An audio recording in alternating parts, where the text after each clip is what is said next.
Hey there everybody, and welcome to a base tour video with Chuck Mlusky. We're gonna tour my Shipwrecked Reign of Giants world. I'm currently at, I believe, over 700 days, maybe even a little more than that combined together. We're just gonna go ahead and pop in here, and I will kind of show you what's going on. I'm working my way towards, like, building a mega base in the Reign of Giants world, but I'm currently collecting supplies and doing things of that nature, working my way up, trying to get there. Waiting for things to load. Ooh, at the end of the mild season here, we're gonna go ahead and pop some coffee to keep things rolling. Do we have any more currently? Nope, but we can make some real quick here. Nope, don't take it. Put it in the thing and cook it up. We're just gonna make like 2 more of these. That'll be just fine for this video and whatnot. So here is kind of the setup that I have. You can see my little cook station. I got a couple fridges for, you know, my food and whatnot. I have tons of drying racks. And over here, I started stashing like bushes and stuff because these are things that there was only so much of in a world. So I'm working my way up, stashing those. And that is kind of the whole point, you know, like I'm starting to save like all the different kinds of turfs and stuff like that over here. Got a bunch of that working up. Here is my gears stash and my lightning bug stash. Lightning bugs are not renewable from world to world, so I'm kind of just stashing all the things like I had said. I got a bunch of gold so far. It's about my gold stash. Look at how many hound's teeth I got. That's crazy sauce.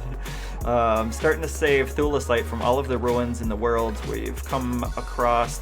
We've ran through 2 whole worlds and we're working on our 3rd world currently. As you can see, I got like my little stick population, my coffee stash, my grass stash, and I'm kind of just got these chests on the side saving up all of this. I use it to make rope and a bunch of other things. Don't have that many sticks. Got a little bamboo going, got a little honey stash to keep the coffee flowing. Kind of used it as a sweetener in the coffee. Speaking of coffee, we're going to pop back over here, grab our coffees, just so we can run around like a fool. And there is kind of a glitch with like backpacks where you can jump with tons of stuff from world to world. That's kind of why these are sitting here. I use those from time to time. They're not always totally necessary. I got some extra coffee in there. That's nice. And this is about 80 coffee plants, which when I harvest it, I get 80 coffee. Obviously, I got a couple palm trees. I got a bunch of lure plants over here because every time the hounds spawn in, I kind of just drag them over here and I burn them the crap down. And every time, there's like different seasons, you know, in each version of the game. And the hardest one is really volcano season. Oh, it's like our sanity's pretty bad. That's okay. We got our Tamo Shant around. That'll get it back for us. Every time it's volcano season, I kind of run over here and like hide in the corner because like there's like rocks that fall down out of the sky, and they can totally wreck your stuff, but not if it's not on screen. So basically, that's this. As you can see, this is like my island world that we have right here. Like the main base is here, just because the seaworthy spawns in a shipwrecked world, and you're kind of screwed as far as where it goes. And this just happens to be the world that I got the farthest in at the beginning. So it's like the seaworthy's right here, and like I wish it was on a bigger island, because then everything would be way easier and whatnot. But it is what it is. This is currently the world where I'm kind of just stuck in my shipwreck world until I find the right Reign of Giants world.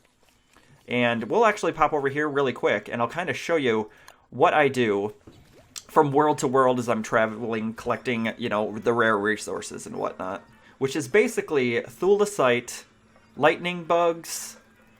I always have my fire farm going in my current Reign of Giants world. There's also bushes. There is many other things. Rocks and stuff can be limited in the worlds as well, so I'm collecting tons and tons of those. But the Reign of Giants is pretty easy. Like well, it can be difficult if you don't know what you're doing, but I've played this game quite a bit now. And I actually just changed my character, so it only says, I'm in my 3rd survival world, it says it's day 24. I was Wilson up until this point, but now I currently changed to, what's this guy's name? WX78 or something? He's like super overpowered. You can eat gears and get his health and sanity and hunger like super way up there. Get out of here, bunny. I'm gonna eat these. Eat them. Eat that stuff. Eat 2 of them. Screw it. Ooh, this meat's gonna go bad. We'll make some meaty stew.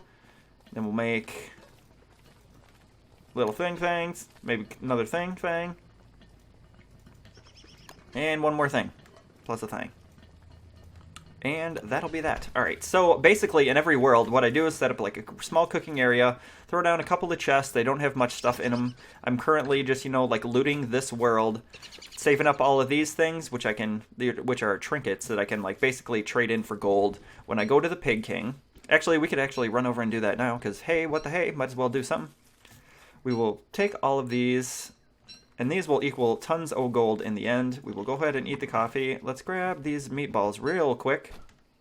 Throw those in the fridge. We'll take our other thing. And this is a fire farm. So it's like you can actually build a rabbit hutch and a pig house. And you can put ice fling-o-matics around it and whatnot. You can turn it on.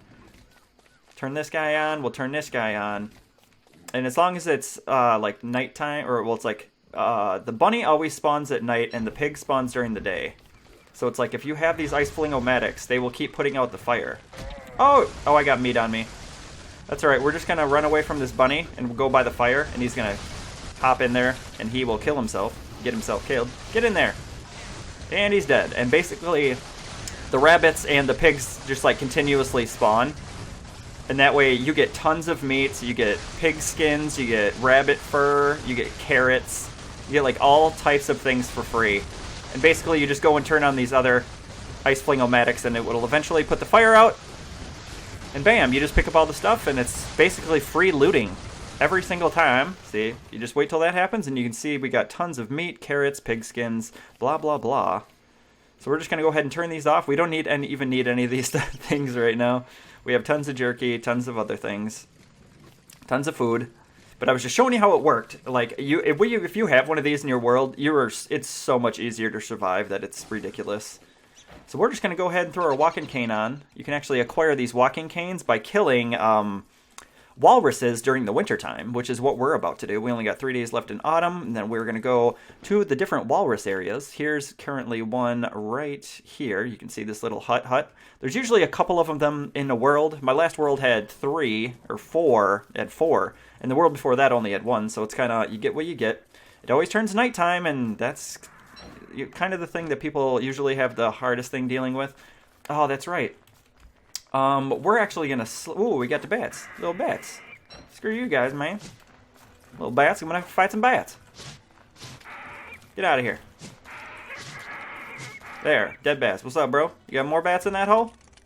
Oh, it's gonna start getting cold. You gonna do that to me? I guess we could throw down a fire. How much longer do we have for nights? We're gonna warm up a little. We're just gonna say screw it. We're gonna go ahead. We're gonna make a rope. And then we're going to make a bedroll just to sleep through this night real fast. I don't usually do too much sleeping in the game. Oh, I should have took my helmet off. Can I? Yes. Alright, see, what that does is it drops your hunger and gives you health and sanity gain, I believe. But we just did this real quick just so the Pig King would wake up. We can feed him our little trinkets and he will give us tons of gold.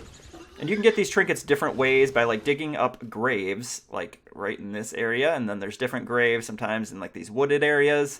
And you can also go into the ruins and kind of farm the pseudoscience stations. And that also gives you different trinkets and things of that nature.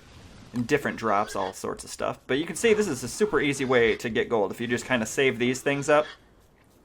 So bam, bam, biggity bam. So we're going to do that. Always throw our walking cane back on just because you travel 25% faster with the walking cane. I think it's 25% faster. And then coffee actually increases your movement speed by like 83% or some craziness. So it's like, that's why I'm running like a psycho. Normally, like the speed in this game is really slow. So this is totally worth it. Look it, we got like 2 stacks of gold. See, like, yeah, this is the normal speed. This is without the walking cane. And then put the walking cane on and drink a coffee, and you're like a psycho. You can get wherever you want in like 2 seconds. So it's like the Pig King area is a good starting area, because there's also plenty of pigs right here, and you can actually feed these guys food, and they will help you kill things. We're going to take this poop. So we're kind of collecting that too. And then there is like caves, and then in the caves there's another spelunking hole, which gets you to the ruins, which is basically how you farm thulecite. Thulecite is like one of the most powerful things in a game, because when you're in the ruins, you can actually like craft like super mega weapon type situations. And there's also like wormholes that can bounce you around the world. As you can see, there's like a wormhole here, wormhole here. So it'll either like travel to here or you'll travel to a different wormhole. There's one right there. Kind of sucks when there's a lot close together because you want to use them for like far distance traveling if possible. But yeah, that's kind of just the Reign of Giants world. It's just, and hold on. I think I can actually show you. Yeah, 705 days in all. It says I've survived. And I think this is closer to correct. The Shipwreck world is, it says like 718 or something, which is not correct. Like, we've been in Reign of Giants much longer and whatnot. But, like, as you world hop into other things, there's, like, kind of glitches that happen and whatnot. We're going to go ahead, eat that stew, get our food up. How's our weapon doing? We're still doing all right on that. We still got our torchy torch. So I guess we can bring some things back as we... we'll bring the poops. I guess we'll bring that grass. There ain't too much here. We're going to keep this stuff here. We're kind of collecting as we go. And that is that. We will go ahead and eat one more meatball just for the heck of it. No real point to. And there's also a glitch with lanterns. So if you craft lanterns, you put them down and you log out. They tend to stay lit forever once you logged back in. So it's kind of a little glitch. Everybody's been using it. I fear the game will lose a lot of players if they actually remove that glitch. So it's like maybe that's why they keep it in there. So this is about the size of a Reign of Giants world. Every time I come to a new one, I kind of just go out the outline of the world. And then kind of open it up as I go and loot the resources. And the biggest thing you really got to take out of the worlds is like rocks, lightning bugs, thulecite, and kind of just gather what you can and stash what you can. Because eventually I'm going to turn this world into like a huge mega base. But I got to find the right one that I want and whatnot. And until then, I'm kind of bouncing back and forth between Shipwrecked and Reign of Giants. Just collecting supplies and whatnot. So we will pop right back over. I'll show you a little bit of what I got in my chests and whatnot. And we'll probably call her a day after that. A lot more to play, a lot more ground to gain. Come on, load up.